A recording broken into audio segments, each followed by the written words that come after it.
Halo sahabat nonton, siapa nih yang penasaran dengan kelanjutan cerita di drama Hyper Knife? Yuk kita mulai jalur cerita kelanjutan episode terakhir ya.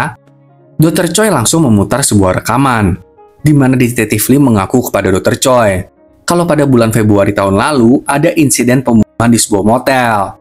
Detektif Lee jelas melihat detektif yang mengambil sesuatu yang mirip pemantik. Tapi saat detektif Lee memeriksa bukti TKP, tidak ada pemantik itu. Saat itulah, detektif Lee mulai curiga dan mulai memeriksa detektif Yang. Ternyata, detektif Yang menghancurkan barang bukti kunci pada sejumlah kasus dan memeras tersangka demi uang. Setelah memutar rekaman itu, Dr. Choi mengaku kalau dialah yang selama ini melakukan pembedahan ilegal bersama dengan Min. Dan dirinya jugalah yang menghabisi si perawat di kuil itu. Intinya, Dr. Choi melindungi Seok dengan mengframe dirinya sendiri. Dr. Choi lalu membuat kesepakatan dengan detektif Yang. Intinya, detektif Yang tetap aja melakukan penyelidikan yang seharusnya. Tapi detektif Yang harus memberikan waktu sebulan untuk Dr. Choi.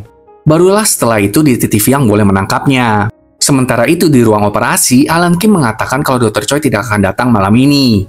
Karena Dr. Choi sudah merencanakan operasinya sendiri secara detail. Mulai dari waktu, lokasi, dan siapa aja yang terlibat di dalamnya. Alan Kim juga memberikan obat yang selama ini Dr. Choi konsumsi. Oleh karena itu, Alan Kim yakin akan ada komplikasi tak terduga selama operasi. Dan Seok tidak akan bisa tangani itu di rumah sakit kecil seperti ini. Mengetahui kebenaran itu membuat Seok mengamuk dan dia langsung pergi menemui Dr. Choi. Setelah Seok pergi, Yongju bertanya ke Yonho, sebenarnya itu obat apaan sih? Itu adalah obat untuk penderita kanker stadium akhir. Obat itu sangat efektif, tapi memiliki efek samping yaitu sulit untuk dibius. Pada saat yang sama, Alan Kim menyela percakapan mereka dan menjelaskan kepada mereka kalau sebulan dari sekarang, Seok dan Alan Kim akan mengoperasi Dr. Choi di rumah sakit Yonsin di ruang operasi gedung baru. Jadi Alan Kim ingin agar Hyunho juga ikut serta dalam operasi tersebut. Tapi Hyunho tidak menjanjikan apapun. Dia masih menunggu pernyataan resmi dari Seok. Karena Seok kan sekarang sedang pergi untuk menemui Dr. Choi. Namun Alan Kim mengatakan kalau Dr. Choi sekarang lagi menghilang untuk sementara waktu sampai tanggal operasi dilaksanakan. Dr. Choi sengaja menghilang agar kondisinya semakin memburuk. Intinya, Dr. Choi sudah siap meninggoy di meja operasi lagi tuh. Seok yang berada di rumah Dr. Choi pun mengamuk karena tidak menemukan Dr. Choi dimanapun.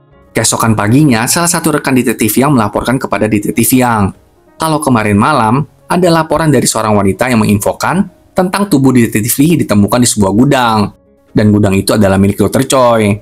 Di tempat lain, Seok kembali menemui Alan Kim.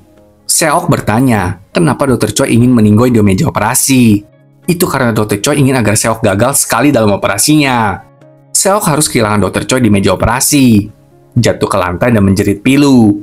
Dengan merasakan kepedihan, Seok akan mendobrak batasannya sebagai dokter bedah, sehingga Seok bisa lebih meningkat lagi. Jadi Dr. Choi akan memastikan kalau pembedahan dirinya harus gagal 100%. Ini guru memang agak lain ya. Makin frustasilah Seok mendengarkan hal ini dari Alan Kim. Tapi Alan Kim berkata, entah mengapa dia merasa Seok akan tetap berhasil. Maka karena itu, Alan Kim mengajak Seok ke gedung baru di rumah sakit Yonsin.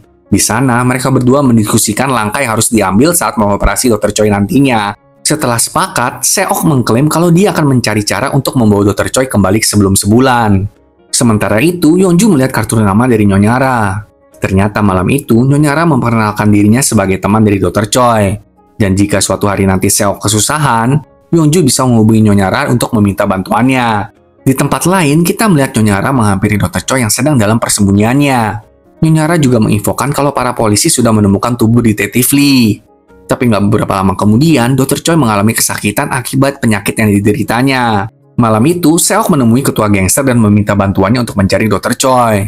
Sedangkan Nyonya Ra mendatangi Hyunho dan memberitahunya untuk mendatangi tempat persembunyian Dr. Choi.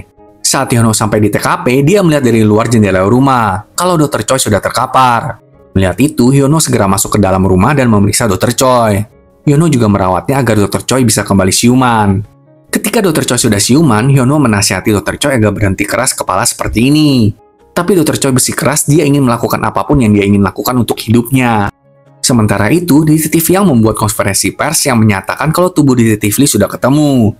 Dan berdasarkan analisis sidik jari, tersangkanya adalah Dr. Choi, yang juga adalah pemilik dari gudang tersebut.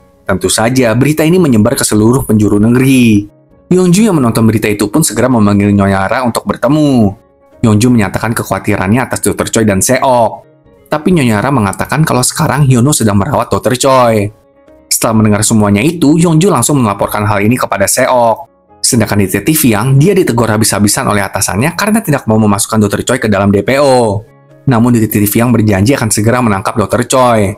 Berarti detektif Yang udah tahu ya kalau sebulan lagi Dr. Choi akan meninggoy. Malam itu, ketua gangster beserta anak buahnya mendatangi rumah persembunyian Dr. Choi. Ketua gangster menelepon Hyunwoo, dan Dr. Choi yang mengambil alih telepon itu. Ketua gangster ingin menemui Dr. Choi, dan mereka berdua pun akhirnya bertemu. Di tempat lain, Seok bertemu dengan detektif Yang. Seok akhirnya tahu kalau detektif Yang dan Dr. Choi telah membuat kesepakatan, di mana detektif Yang tidak akan menangkap Dr. Choi selama sebulan, karena sebulan lagi Dr. Choi akan meninggal. Mendengar itu, Seok nggak terima. Dia nggak bilang kalau dirinya bisa menyelamatkan Dr. Choi. Tapi detektif Yang menyuruh Seok untuk tidak usah menyelamatkan Dr. Choi. Seok lalu mengatakan kalau dirinya lah yang menghabisi si perawat. Dan bagaimana jika Seok mengakui hal ini? Lalu memberitahu semua orang kalau Dr. Choi dan detektif Yang telah membuat kesepakatan seperti itu. Jadi Seok mengancam detektif Yang untuk tidak pernah mendekati Dr. Choi. Setelah berurusan dengan detektif Yang, Seok kembali ke mobilnya dan bersama dengan Yongju, mereka pun pergi ke lokasi di mana Dr. Choi berada. Tapi di tengah jalan, sebuah mobil menabrak mobil Seok. Ternyata detektif Yang lah si penabrak itu. Untung aja Seok masih hidup. Tapi detektif Yang menarik dan menghajar Seok. Yongju yang akhirnya siuman pun membantu menyelamatkan Seok. Namun di tengah-tengah pertarungan, Seok langsung mengeluarkan pisau lipatnya dan menghabisi detektif Yang seketika itu juga. Setelah melakukan aksi gilanya ini, Seok menelepon ketua gangster dan meminta untuk berbicara dengan Dr. Choi. Seok berteriak di telepon kalau dia sudah menghabisi detektif Yang. Seok menyalahkan Dr. Choi dan menyuruh Dr. Choi untuk segera menemuinya di TKP. Tanpa ragu, Dr. Choi pun pergi ke TKP. Dia memarahi Seok karena tindakan brutalnya. Seok dengan menangis berkata, dia hanya ingin Dr. Choi hidup. Kalau Dr. Choi mati, Seok akan terus menghabisi orang. Seok meminta Dr. Choi untuk tidak kabur. Dr. Choi menjawab kalau dia nggak kabur, dia hanya sekarat. Setiap buku pasti punya halaman terakhir. Dan hidup Dr. Choi juga akan berakhir jika sudah waktunya. Jadi nggak usah terus-menerus membalik halaman, karena memang udah nggak ada. Namun Seok masih nggak bisa menerima kenyataan ini. Dia ingin agar Dr. Choi melihat dirinya, melihat seberapa baiknya Seok bekerja. Jadi Seok menarik Dr. Choi untuk pergi bersamanya. Tapi Dr. Choi memukul kaki Seok dan memintanya untuk tidak memaksakan semua ini. Seok jadi makin marah dan frustasi karena tindakan Dr. Choi ini. Tapi Dr. Choi pergi begitu aja meninggalkan Seok. Kita lalu beralih ke beberapa hari ke depan, di mana hari operasi Dr. Choi pun tiba. Dr. Choi dibawa oleh ambulans ke rumah sakit Yonshin, dan para dokter pun sudah bersiap untuk mengoperasinya. Sebelum operasi dimulai, Seok bertemu secara pribadi dengan Dr. Choi. Seok mengatakan kalau dirinya tidak akan gagal, dan Seok pun memulai operasinya. Kita lalu melihat beberapa bulan ke depan, di mana Nyonya Ra meminta Seok mengoperasi ketua dewan direksi di sebuah rumah sakit ternama.